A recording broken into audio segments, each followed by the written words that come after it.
I'm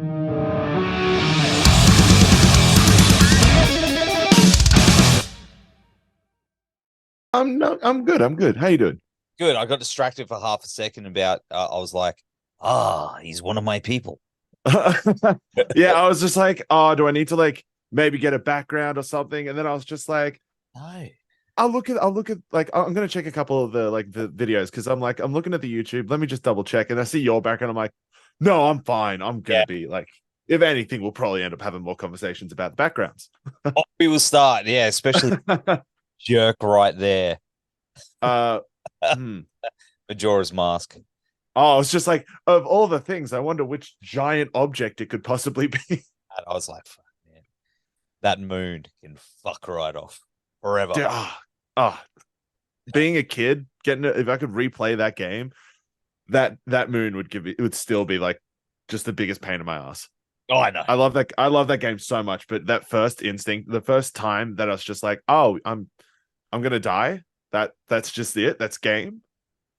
I was just like, oh, this is it. This is game over. I'm done for. And then it's, oh, that's the point of the game. We're gonna redo everything. It's gonna keep happening. Got it.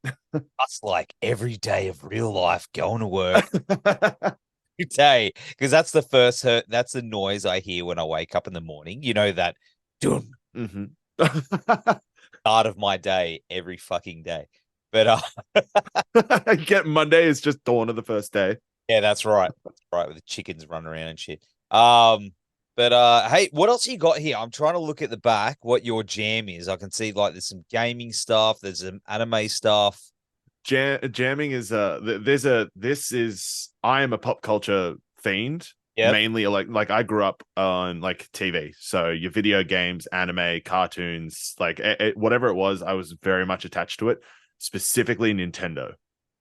Nice. Like, so like all above me up here is just all the like amiibos that like all of them that exist is just up here. They're just hidden away a bit higher. You've got like an old N64 that's there, a Sega Master System. Like, I'm a collector. Like, I think it's hidden behind my head, but I also love the Halo franchise. And Yes. so I have an original Halo Combat Evolved Xbox, like the first one. That's sick. See, how old are you, dude? That's the question. I'm 29. Okay. Yeah, I'm 43. So Right. so I'm in 40-year-old virgin territory right here. Dang. Mine's like Ninja Turtles, Aliens, Predator, Biker Mike. Yep. Real. Oh, dude, I mean, the first thing I saw coming into this, like, even though there's like so much going on in your background, I'm immediately drawn down to see like all the the action figures you've got on the side there, like that kind of collection of toys, like just these like figures. Seeing Skeletor, I'm just like, all right, this is gonna be a good time. That's it. Yeah, Skeletor. My band is named after, obviously Snake Mountain, Mm-hmm. the nerdy shit, but a lot of bony boys, skeleton type people. I don't know if that's but then I've got, obviously, this is the random one here. Is Hulk Hogan with a stack of toilet paper.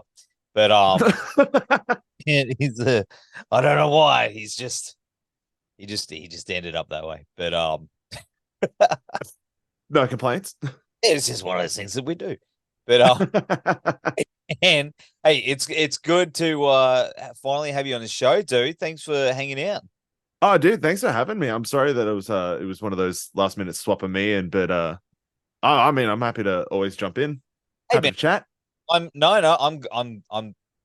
happy you told me who was jumping on. I get sometimes I'm like, you're not the guy. I'm someone else. I'm like, I've just prepped things for the Yep. a very I won't go into that story. That'll get me in trouble. Anyway, of course, Triple Kill. You guys have some amazing stuff going. You got tons of stuff going on. Like, yeah. I've got some questions. I've got answers. Oh man, if you don't, you say I don't want to talk about that. But of course, yeah, you got a shit ton of stuff happening. So I guess first things first, dude, would be this amazing RIFF N TOUR run with Orpheus Omega. Good people, legends. Yeah. Yep. And you're even going to come up here and hit the Gold Coast. Yeah, first time.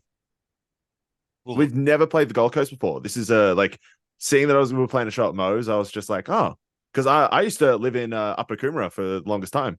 no.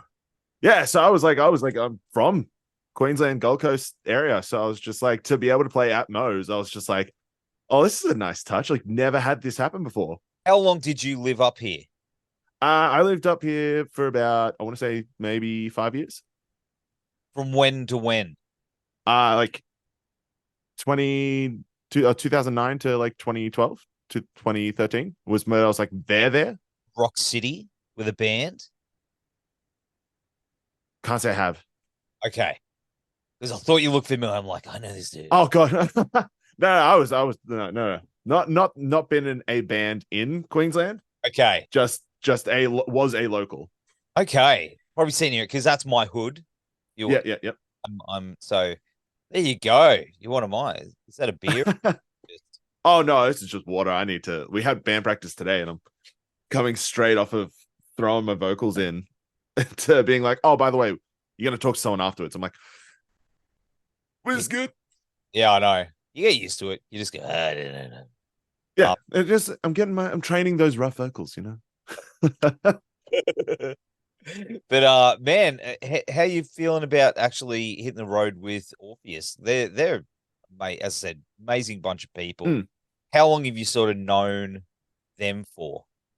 Well, from day one of being Triple Kill, we went straight to Chris as a producer. So we were like, we had one song that we were like, we're going to release this. It's going to be a single. We need to record it with someone. I was new to Melbourne, so I didn't know anybody. The rest of the band went, there's this guy. His name's Chris. He's the coolest guy in the world.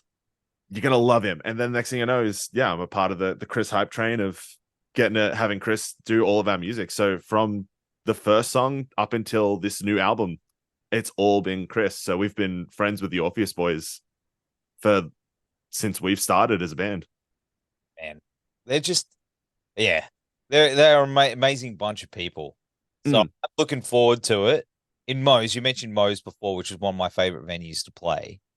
Because they got the big projector. You can have you don't need to bring a backdrop. You just slap your logo up there, and it looks pro as. It's the best. Hey, shout out to Moe's, Christian, the Moe's crew. They are just but yeah, it's gonna be a really good time.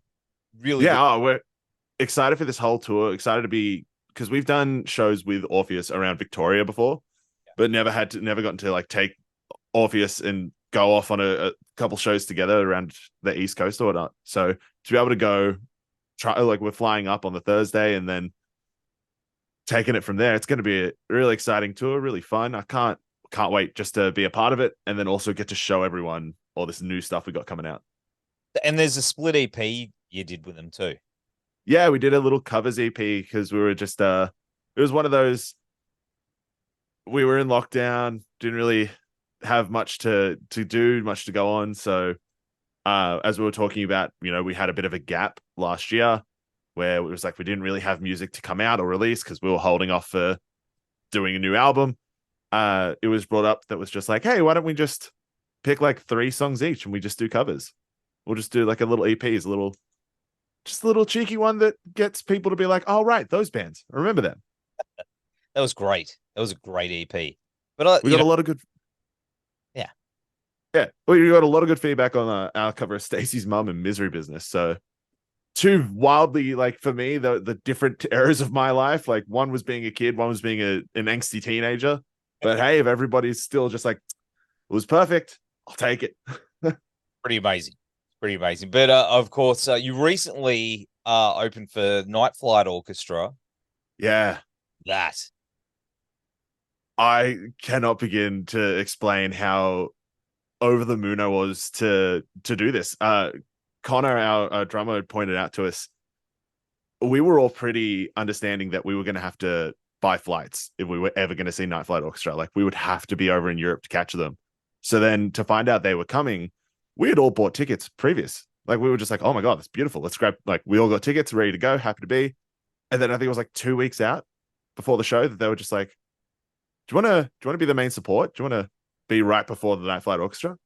It's just like, oh, okay, yeah, please. Crazy. The nicest people as well.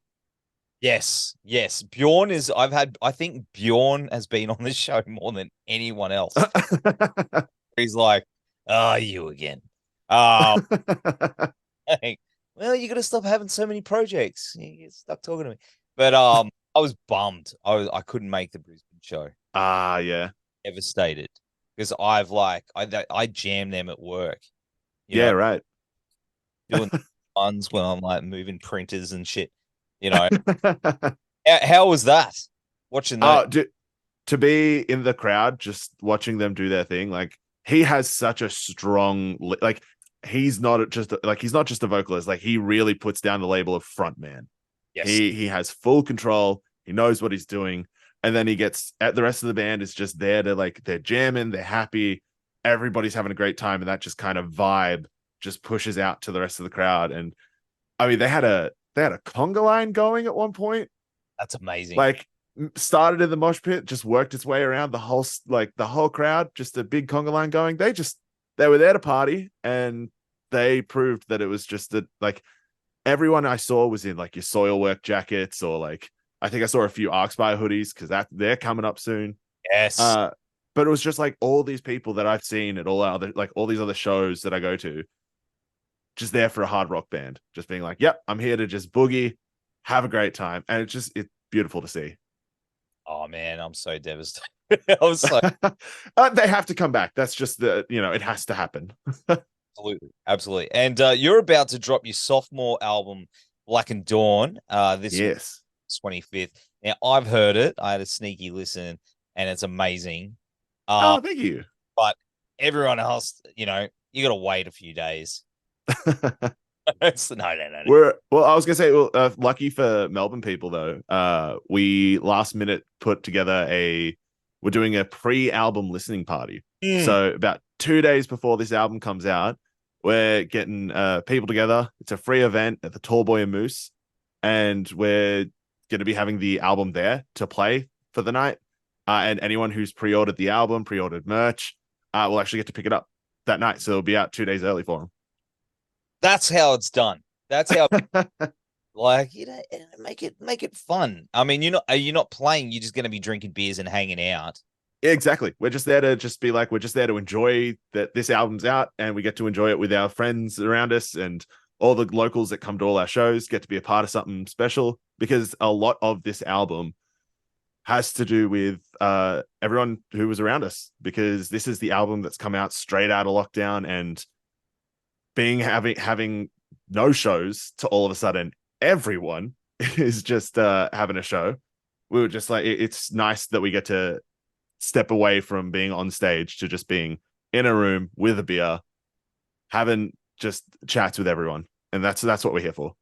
And that's exciting. I wish I could go and be there in the room and I guess see everyone's reactions and the positivity, because they're going to be there because they love it. So it's going to be incredible, dude.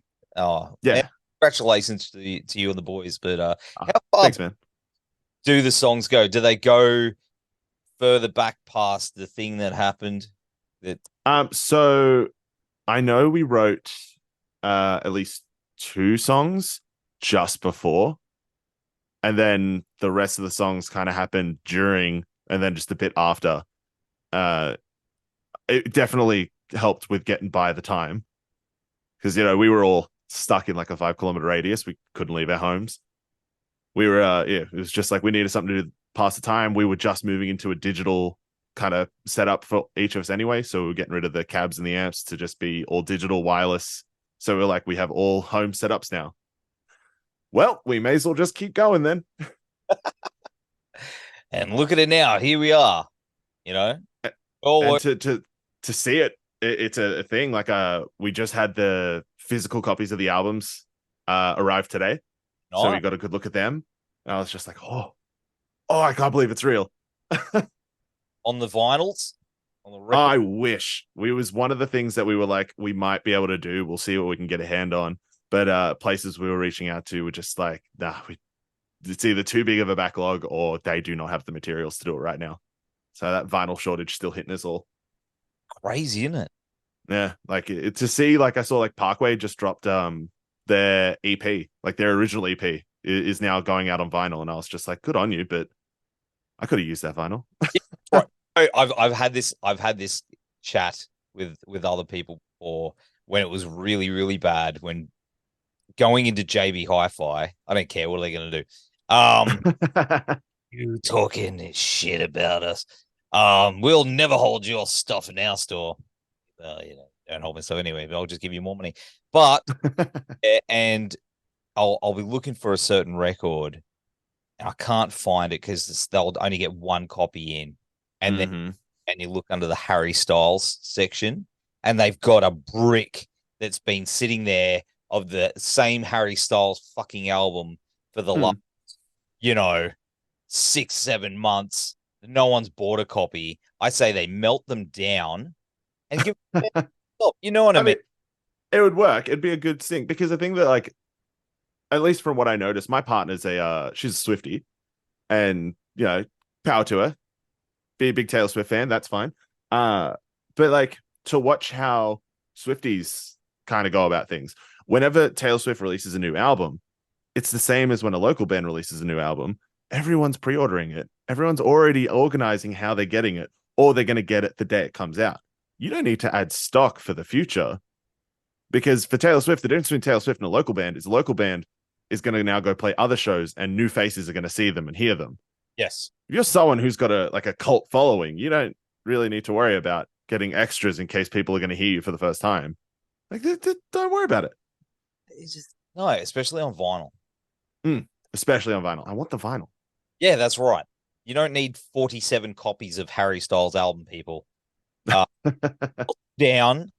This is my thing. Melt them down and make some new records for the bands and I'm gonna have people banging at my door, pitchforks and flaming in this spandex or whatever the US, I don't know. Going, you. Yeah, but that's just my thoughts on things. But I would like this album on vinyl. Hopefully one day. It would be nice. One day. Yeah, that would be very, very cool. But of course, you also did 24-hour live stream to raise money for and videos, and it was quite successful, right? Yeah, we so I organized this because in lockdown, live streaming became a pretty common thing for us. We were just like, well, we needed something to pass the time. I became like a Twitch streamer. Connor has his little side project called Tunes TV. We both were pretty into how Twitch runs, how to live stream, how to do all this like online entertainment. So when it came time to, we wanted to make a music video, but we do not have the funds for it. How do we go about, at least, like, people have said they wanted to throw cash our way for a video. Let's give them something that, a reason to do it. So we started this thing where it was going to be, we're live streaming for 24 hours. We're going to do bits in between. We're actually going to, if we hit certain like funding goals, we'll do extra pieces. We ended up going for 25 hours because we originally were hoping for maybe $1,000 at most. And we ended up raising about $6,500.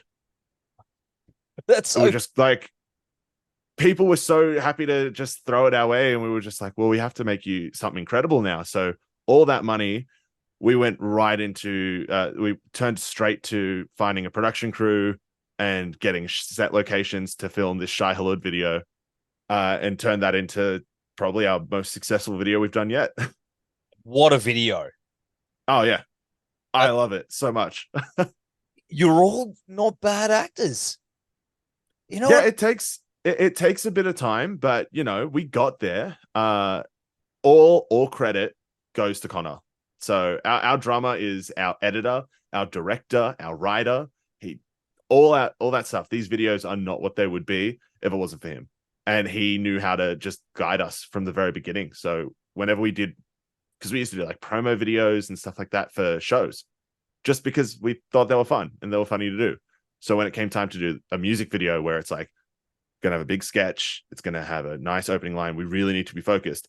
We were all switched on. We were ready to go because we've done this enough times. He's hammered it on us enough times that this was just it was comfortable, and we were all happy to do it. It's something that we enjoy doing. It's not something that we feel like we have to do. It's just, we get to have a little, like, we get to have fun making videos. We don't have to be a serious band. And you got Andy. Andy Gillian. Yeah. The legend. Old mate. What a guy. We got him for not just being in the Shai-Hulud video, but he actually helped us out with like 2 songs on this new album because we needed someone who knew what they were doing with orchestral music and that kind of ambient sounds. And so we reached out to him, and he came back being like, absolutely, here you go. And he gave us this like really nice things that we get to throw into the start and the end of this album. So it, like, to have him be a part of what we get to create, he kept saying how excited he was to be a part of it, but we were just like fanboys being like, yeah, man, this sounds great. I like how he was playing the straight man, while everyone playing the comedic.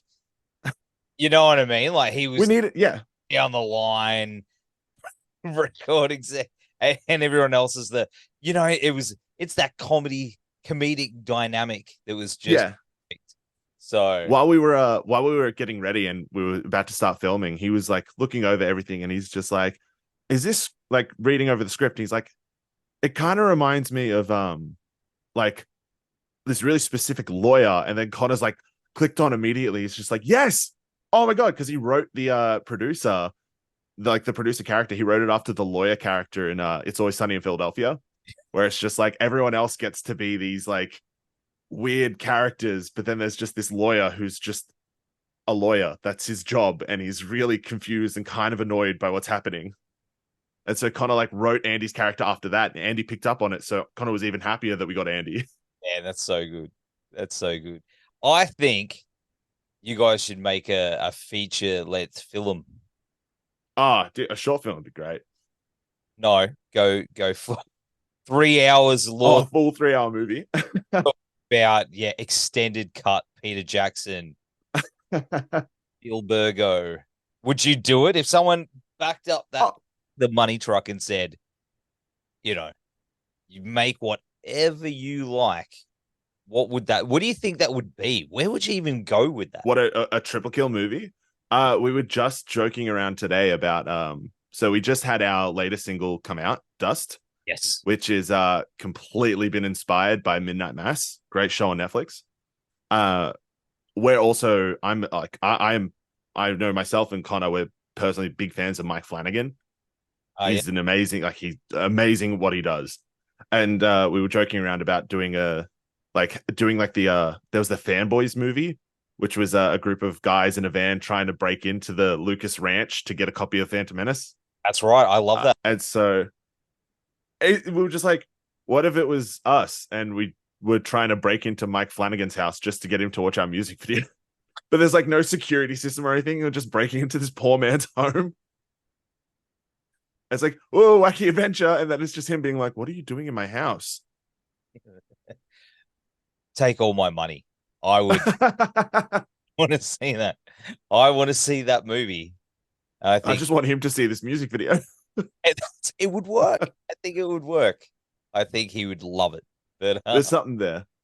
Absolutely. But I do like, obviously there's the there's the behind the scenes. You did, the Bonnie Tyler cover of Holding Out for a Hero, and you had all the behind the scenes footage, like facts and footage and stuff. I love that. No one's done that. And it was like we had all this footage because as part of what we do, we like to just keep video evidence of all that kind of stuff. I grew up on Parkway Drive. That's like my jam. And I got to like watching them do like documentaries every now and then where it's just like filming what had been happening at shows, filming music videos, that kind of stuff. And then they put it together like a little documentary. We kind of do like we've done that already for like the first year and a bit of being a band. We put it out. It's on YouTube now to watch. But we've been obviously filming stuff again. And so we had the footage. we had the cover, and we were just like, all right, well, let's just put something together. At least as like we want to say thank you to the people who helped fund this music video. So let's bring out this cover that we've been holding on to for like a really long time. I don't want to say how long, but we've had this cover and we just haven't told, like, we just denied that we ever had it. But so we just put this video together as like a big thank you, and it shows people, like, the people who helped, a lot of the people who helped sponsor us for this video. We actually invited them to be a part of the video. So there are a lot of the extras that came out and joined in on the video stuff with people that supported it. So we like it, that stuff's always really cool for us. And to be able to do it as like a old school pop-up video where it just pops up little facts here and there. The Spider-Man, I was reading the one where it's like, yeah, there was meant to be a scene with like the Spider-Man, Sam Raimi's Spider-Man, with like the banana split. That would have been so good, but so expensive. Yeah. But here's the other fact is what is it? The banana split wasn't even real. Yep. We had this incredible crew that we brought in, and they were just like, hey, we're making the banana split. I was ready to make it myself. I was like, I'll bring the ice cream, the banana, the whipped cream, let's go. I walk in and I see it and I'm like, well, that looks incredible. What is it? And they're like, oh, it's a mix of a conditioner and hairspray. I was like, oh, we can't eat that. They're like, no. And Luke, our mate who was the hot dog eater, he saw it and didn't know that fact. And we were like, yeah, once we finish eating, you can eat. Like, when we finish filming, you could just eat it. That's fine. He didn't eat it. Thankfully, somebody told him. But then he had his own downfalls, which you can find in the fun facts of the video. See, knowing me, like, I'm dairy intolerant, and people go, you can't eat, it's not made of dairy. I'd go, oh, that's perfect, because most of the stuff I eat, and I'd be like having a seizure or something. Everybody be like, but it's not dairy. Like hypnotoad eyes going. But what was I even going on about? But of course, you got the album coming out and the tour. But what else have you got crammed in for the rest of the year? Looking forward to 2024. Can't believe I'm saying it. Like overseas or I would love to. I'd love to go take this over to Europe. That would be the icing of the cake. Would just be either taking this to Europe or bringing another band over here and doing another big tour of Australia and then sailing off to like New Zealand or Japan or something close by. Like, I want to travel more and get this music just out there. Man, that's my dream, is to tour Japan. It'd be my like, everyone has their ideal, like, what is your dream headline? Like, who is the band you want to tour with the most out of anyone? And it's just the only reason I want to go tour Japan is because there is a band out there called Maximum the Hormone. Yes. Who do not go out of Japan to play shows. I think they've done one in the last, like, ever. And so it's just like, I just want to go to Japan and just ride a tour with them. Let them headline, and I just get to be a part of that tour. That is my dream. Once I do that, I'm done. I'll follow everyone else's dreams. That's fine. I'd love to go over there and just play. I was meant to go to Japan 40th, but it didn't work out because the thing that happened. The thing happened. Yeah. Hey, my best mate Shane, he goes over there like heaps. Just obsessed with like Japanese bands like Love Bites and Hanabi. Oh, fuck yeah. Yeah. Oh, dude. Sorry, completely sidetracked by that. But did you see the Good Things announcement, like the lineup? And Hanabi's coming? Yeah. It's gonna be I was like, I wasn't too fussed by the lineup, and then I saw Hanabi's name and like Slaughter to Prevail, and I was just like, oh, man, some bands. I know. I just want to see Alex just. That man is huge. Oh, I know. I'm only a little man.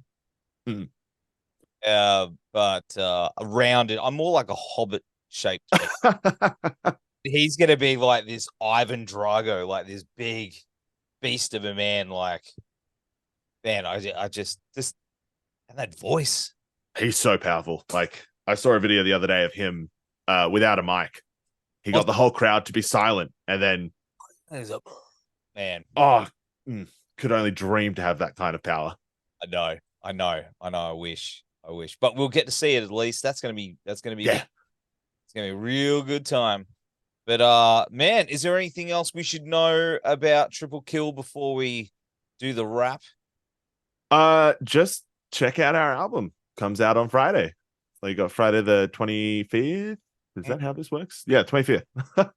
If you're in Yeah, if you're in the Melbourne, 23rd. If you're not in Melbourne, 25th. But we'll be around. So we're coming out to, again, Gold Coast for the first time, going to Brisbane. We're playing the Pitfall Festival in Sydney. And then we have Questfest in Canberra and Questfest in Melbourne that Triple Kill will actually be headlining. So we have something special for every show.